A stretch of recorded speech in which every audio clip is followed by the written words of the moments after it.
മിശിഹായുടെ അവയവങ്ങളും സുവിശേഷത്തിന്റെ പ്രേക്ഷകരുമായ എല്ലാ പ്രിയ പ്രേക്ഷകർക്കും മരിയൻ മാതൃവേദി ഒരുക്കുന്ന കലാരൂപത്തിലേക്ക് സ്വാഗതം.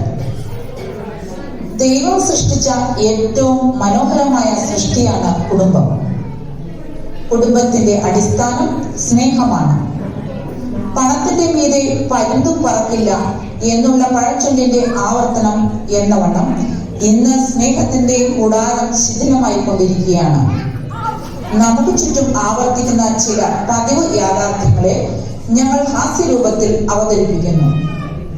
വിനയപൂർവം മരിയൻ മാതൃവേദി ആരംഭിക്കുന്നു. കുട്ടീസ് കുടുംബം.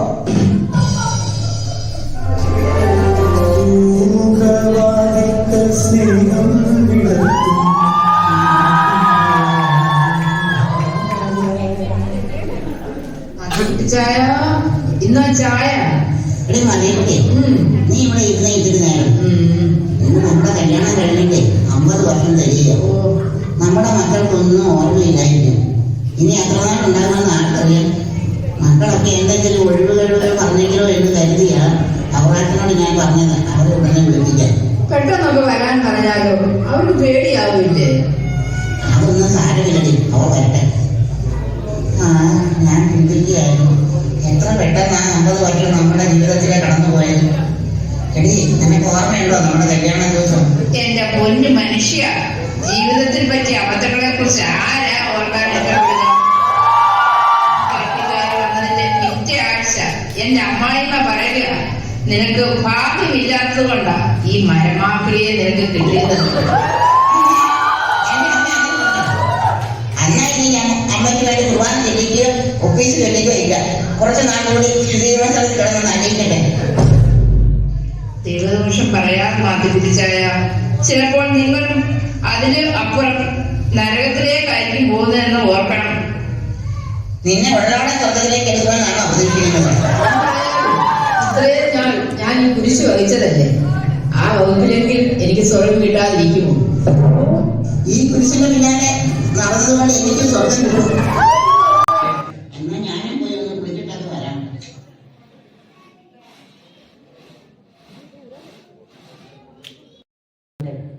എന്നിട്ടേ പാർലറിൽ പോയിട്ട് ഒന്ന് ഒരുങ്ങിച്ചൊക്കെ ഞാനങ്ങ് വന്നേക്കാം. അതൊക്കെ വേണോടി. പിന്നെ വേണ്ടേ ചായ, യൂട്യൂബിലൊക്കെ വരുന്നതല്ലേ. ഇച്ചാൻ പോയി അവിടുത്തെ കാര്യങ്ങളൊക്കെ നോക്ക്. ഞാനൊരു ഓട്ടോ വിളിച്ചങ്ങ് എത്തിയേക്കാം.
ഇവിടെ ആരും മരിച്ചിട്ടില്ലെന്നേ. ഇവിടെ തന്നെയുണ്ട് നിന്റെ അമ്മ.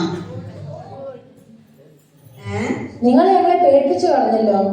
പിന്നെ എന്തിനായി അർജന്റായിട്ട് ഞങ്ങളെ വിളിപ്പിച്ചത്? ഇന്ന് ഞങ്ങളുടെ 50 വിവാഹവാർഷികമാണ്. ഇതിനായിട്ടൊക്കെ വരാൻ പറഞ്ഞാൽ ലീവ് കിട്ടത്തില്ല. അടുത്ത വെക്കേഷന് വരാമെന്നല്ലേ പറയൂ. നിങ്ങളെല്ലാവരെയും ഒരുമിച്ച് ഇവിടെ വരുത്തിക്കാനുള്ള ഒരു മാർഗമാണ് ഞാൻ കണ്ടത്. എന്തൊരു ബുദ്ധിയാ എന്റെ അമ്മ. ഒട്ടകത്തിനെ മേടിക്കുന്ന പിള്ളേരെ പോലെ ഞാൻ കറുത്ത് മെലിഞ്ഞു പോയല്ലോടാ. ഇവരെ ഞാൻ കയറ്റി വിട്ടത് ഒട്ടകത്തെ മേയ്ക്കാനല്ല. അവൻ കറുത്ത് പോയത് എന്താണെന്ന് അറിയാമോടി? അവൻ വന്ന പ്ലെയിനില്ലേ, അത് സൂര്യന്റെ അടുത്ത് കൂടി പോകുന്നത് കൊണ്ടാ.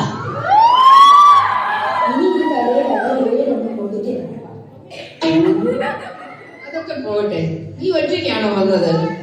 സിസിലിയും ഉണ്ട്. അവൾ എവിടെ? ഇപ്പം വരും. എന്ത് പറ്റി? കാണാൻ പോകുന്ന ദൂരം പറഞ്ഞറിയിക്കണ്ടല്ലോ. ബാ, എനിക്ക് വിശക്കുന്നു.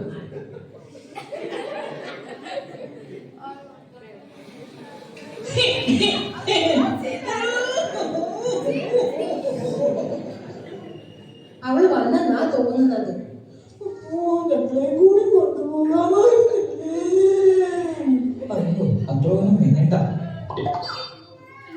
എടി നിർത്തടി നിന്നെ കള്ള കാച്ചിൽ. ഇവിടെ നമ്മൾ പ്രതീക്ഷ പോലെ ഒന്നും നടന്നിട്ടില്ല. നിന്നെ കണ്ട പേടിച്ചു പോവല്ലോ എടി പെണ്ണെ. നീ ആദ്യം പോയി വേഷം മാറിട്ടു. ഇച്ഛാന്റെ ഒരു കാര്യമേ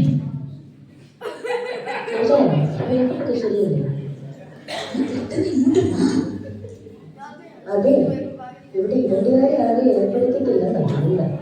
നമ്മളെയൊക്കെ കഴിഞ്ഞു വരും.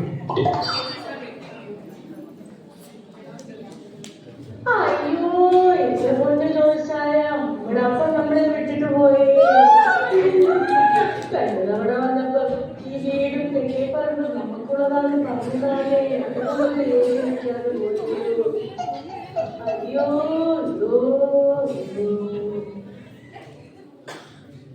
അയ്യോ, നമ്മുടെ അപ്പനല്ല അമ്മച്ചാണേ പോയത്.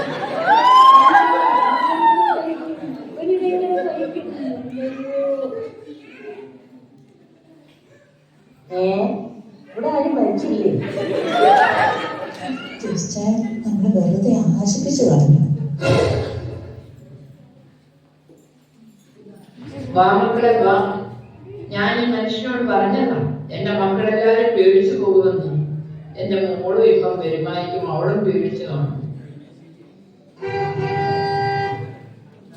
അവരെത്തിക്കഴിഞ്ഞു. എല്ലാരും വഴി പോലെ നിൽക്കുന്നു. എല്ലാവരും സുഖമായിരിക്കുന്നല്ലോ.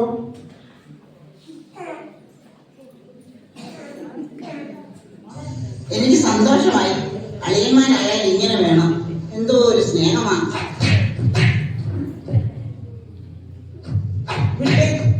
സ്നേഹിക്കല്ലപ്പാ, കടിപിടി കൂടിയ രണ്ടുപേരും കൂടി കണ്ട കീരി പാമ്പ് പോലെയാ.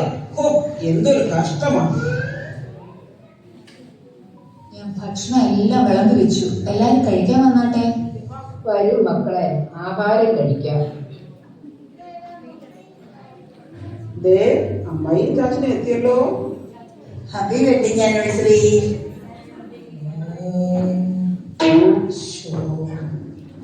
ജോസൂട്ടിക്കും ജോർജ് കുട്ടിക്കും ഒന്നും ആ പഴയ സ്നേഹമൊന്നും ഈ അമ്മായിയോടും ചാച്ചനോടും ഇല്ല മക്കളെ. അങ്ങനെ പറയരുത്. ഞാൻ ഇന്നാളും കൂടി നിങ്ങളുടെ കാര്യം അപ്പച്ചനോട് ചോദിച്ചായിരുന്നല്ലോ. അവൻ ഏത് ക്ലാസ്സിലാണ് പഠിക്കുന്നേ?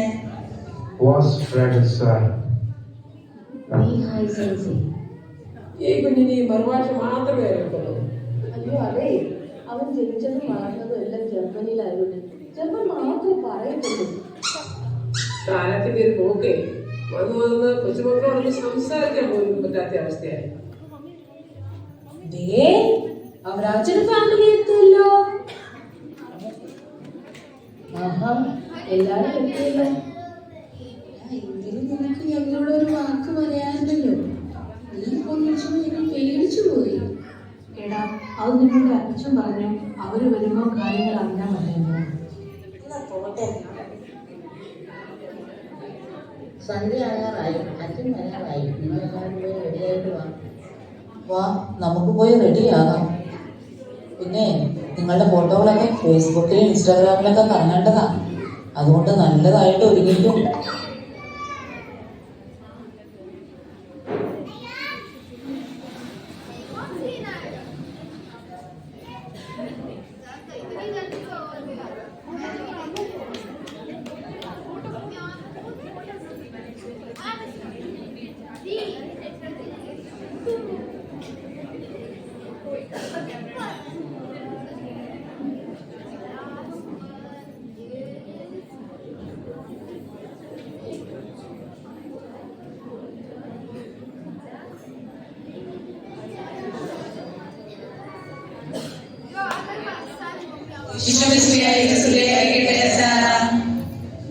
എപ്പോഴും എപ്പോഴും സ്തുതിയായിരിക്കട്ടെ. Good evening. ആഹാ, എല്ലാവരും ഉണ്ടല്ലോ.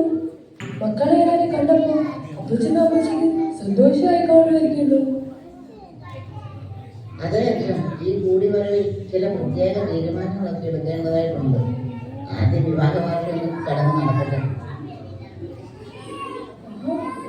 എന്നാ നമുക്ക് അച്ഛൻ കേൾക്കണ്ടേ?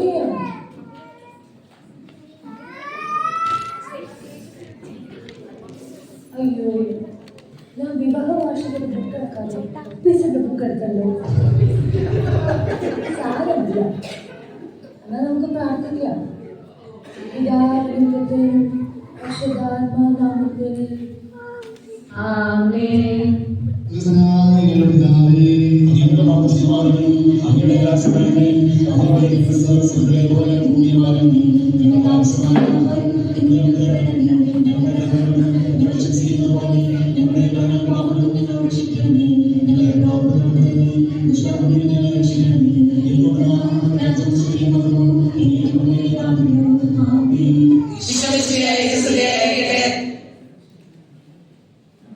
നിങ്ങളെല്ലാവരും ഇങ്ങനെ ജീവിച്ചാൽ പോരാ. ആത്മീയ ജീവിതത്തിൽ ഇച്ചിരി കൂടി പ്രാധാന്യം കൊടുക്കണം. എന്നാ വാ, നമുക്ക് കേക്ക് മുറിക്കാം.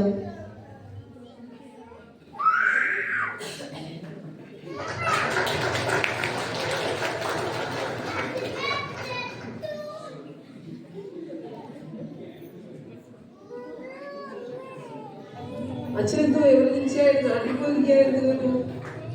അതെ അതെ, ഞാൻ ഇന്ന് രാവിലെ വന്നതേ ഉള്ളൂ. എന്ത് പറ്റിയച്ചോ? അതെന്തോ പറയാനാണ്. ഞങ്ങളുടെ നാട്ടിൽ ഈ കാട്ടുമൃഗങ്ങൾ പുലി കാരണം ഭയങ്കര പ്രശ്നങ്ങളായിരുന്നു. അതുകൊണ്ട് ആ നാട്ടുകാർക്ക് ജീവിക്കാൻ പോലും പറ്റാതെ അതിൻ്റെ പരിഹാരം കാണാൻ വേണ്ടി ഞാൻ അവിടെ ചെന്നതാ. പക്ഷെ എനിക്ക് കൂടുതലായിട്ടൊന്നും ചെയ്യേണ്ടി വന്നില്ല. ഞങ്ങളുടെ പള്ളി തിരുനാളായിരുന്നു. അവിടുത്തെ പുല്ലിൻ്റെയും വെടിക്കെട്ടൻ്റെയും ഒച്ച കേട്ടിട്ട് അവർ ജീവനോട് ഓടിപ്പോയി. കുറച്ച് കാലം അവിടെ വളരെ ഞങ്ങൾക്ക് പ്രശ്നമൊന്നും ഉണ്ടാവില്ല. അപ്പൊ ആ കാര്യത്തിൽ ഒരു തീരുമാനമായി. ഇവരൊക്കെ ആരാ? ഇവരെ ഒന്നും കണ്ടിട്ട് മനസ്സിലായില്ലല്ലോ. ഇത് ഞങ്ങളുടെ കസിൻ അവറാച്ചൻ, ഭാര്യ ലൂസി, മകനുമാണ്. ആഹാ, ചേട്ടന് എന്താ പരിപാടി? എനിക്ക് ബിസിനസ്സും കുറച്ച് രാഷ്ട്രീയവും ഉണ്ട്. എന്നാ ചേച്ചി എന്താ ചെയ്യുന്നേ? അച്ഛാ, ഞാൻ സോഷ്യൽ സർവീസിൽ PhD എടുത്തുണ്ട്. ഏത് സബ്ജക്റ്റിലാണ് ചേച്ചി PhD എടുക്കുന്നത്? Subject advantage and disadvantage of teaching. ആഹാ, കൊള്ളാലോ. മോൻ ഏത് ക്ലാസ്സിലാണ് പഠിക്കുന്നത്? അച്ഛ, ഇവന് ഭയങ്കര തലമണ്ടയാ. എല്ലാത്തിനും A+ ആണ് കിട്ടാറ്. ആഹാ, കൊള്ളാലോ. കഴിഞ്ഞ വർഷം വരെ അങ്ങനെയായിരുന്നു, പക്ഷെ ഈ വർഷം കുറഞ്ഞു പോയി. അതെ, ക്ലാസസിന്റെ ബർത്ത്ഡേക്ക് സ്റ്റാറ്റിസ്റ്റിക്സിലാന്ന് പറഞ്ഞ് 10 മാർക്ക് കുറച്ചു. പിന്നെ ഉണ്ടല്ലോ, സയൻസ് ടീച്ചർ ആണെങ്കിൽ ടീച്ചറിലേക്ക് ഗിഫ്റ്റ് കൊടുത്തില്ല എന്ന് പറഞ്ഞ് 10 മാർക്ക് ആ വകുപ്പിലും കുറച്ചു. യുഗം പറഞ്ഞിട്ട് കാര്യമില്ല. പിന്നെ എന്റെ പപ്പ എല്ലാവരും MLA എന്നാ വിളിക്കുന്നേ. അതെന്താടാ MLA ആയത്? ഞങ്ങൾ അറിഞ്ഞില്ലല്ലോ. അതെ, ആ MLA അല്ല, കവലയിലെ MLA, മൗത്ത് ലുക്കിംഗ് ഏജന്റ്. വലിയ കാര്യങ്ങളൊന്നും വിളമ്പാൻ നിൽക്കണ്ട. ഇവൻ വലിയ പാട്ടുകാരനാച്ച. ഇവന്റെ പാട്ട് യൂട്യൂബിൽ ഒത്തിരി വൈറലായതാ. 8 lakhs വ്യൂസ് ഉണ്ടായിരുന്നു. ആഹാ, എന്നാ പാട്ട് കേൾക്കണല്ലോ. എടാ, കഴിഞ്ഞ കുട്ടികളിലേക്ക് പാടിയ ആ പാട്ടൊന്ന് പാടി കേൾപ്പിച്ചേ.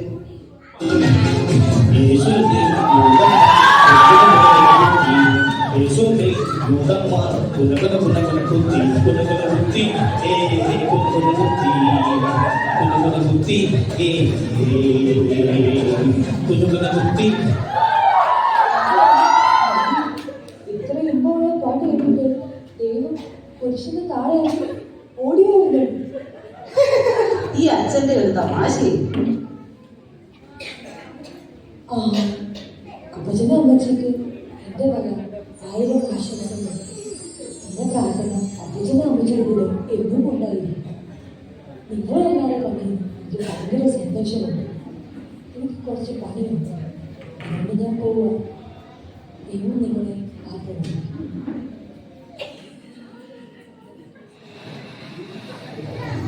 അപ്പൊ മക്കളെ, നിങ്ങൾ എല്ലാവരെയും വിളിപ്പിച്ചതിന് ഉദ്ദേശം കൂടിയുണ്ട്. ഞങ്ങൾക്ക് പ്രായമായ സ്ഥിതിക്ക് മക്കൾക്കുള്ള അവകാശങ്ങളും വീതങ്ങളും വിൽപത്രത്തിൽ ഞാൻ എഴുതി വെച്ചിട്ടുണ്ട്. ഞങ്ങളുടെ കാലശേഷം സ്വത്തിന്റെ പേരിൽ നിങ്ങൾ തമ്മിൽ വഴക്കുണ്ടാകാൻ പാടില്ല. അപ്പ പറഞ്ഞ പോലെ ഈ വീടും തെക്കേപ്പുറം ഞങ്ങൾക്കുള്ളതാണേ. നിങ്ങൾക്ക് എന്തെല്ലാം കിട്ടുമെന്നറിയാൻ എന്തൊരു ആകാംക്ഷയാണ് അല്ലേ?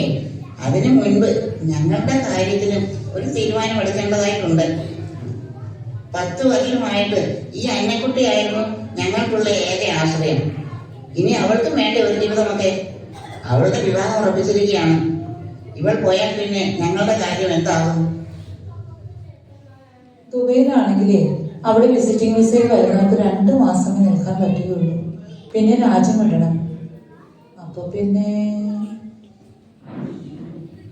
അപ്പനെ അമ്മയും ജർമ്മനിയിലോട്ട് കൊണ്ടുപോകാൻ വെച്ചാല് അവിടുത്തെ കാലാവസ്ഥ നിങ്ങൾക്ക് പിടിക്കൂല.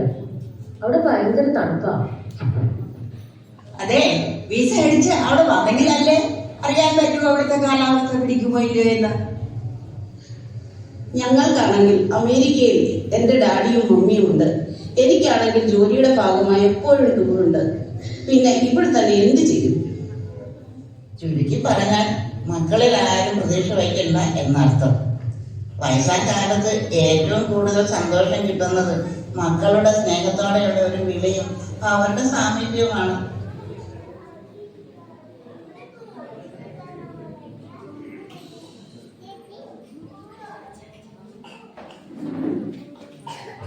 അപ്പച്ചൻ, അമ്മച്ചി, ഞങ്ങളുടെ അവസ്ഥ നിങ്ങൾക്ക് മനസ്സിലാക്കാൻ സാധിക്കുമല്ലോ. ഞങ്ങൾ ആലോചിച്ചിട്ട് ഒരു വഴിയുണ്ട്.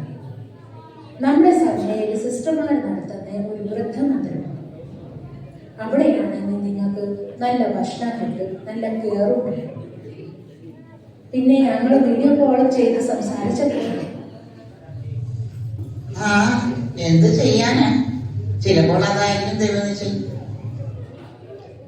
മത് പിടിച്ചായ സ്നേഹം കൊടുക്കാനെല്ലാം പറ്റൂ, പിടിച്ചു പറിക്കാൻ സാധിക്കില്ലല്ലോ.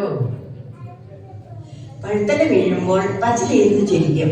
ഇത് പ്രകൃതി നിയമമാണ്. നിങ്ങൾക്കും പ്രായമാകുമെന്ന് ഓർക്കുന്നത് നല്ലത്. അമ്മായി പറഞ്ഞതേ ഉള്ളൂ.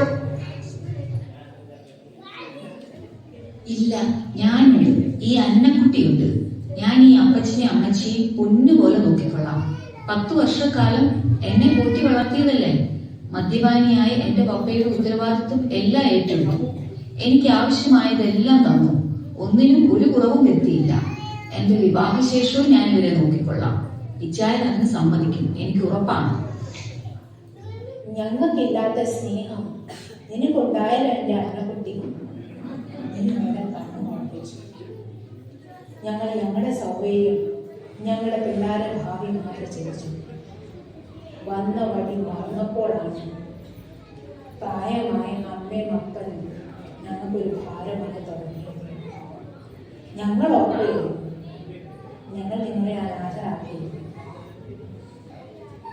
എപ്പോഴും മക്കളിൽ ഒരാൾ നിങ്ങളുടെ കൂടെ ഉണ്ടാകും. അതിന് ഞങ്ങൾ എന്തോ വില കൊടുക്കാനും തയ്യാറാണ്. അപ്പോ ഇന്നു മുതൽ ആൺകുട്ടിയും പഴയ കുട്ടിയും ഞങ്ങളുടെ കുട്ടികളാണ്.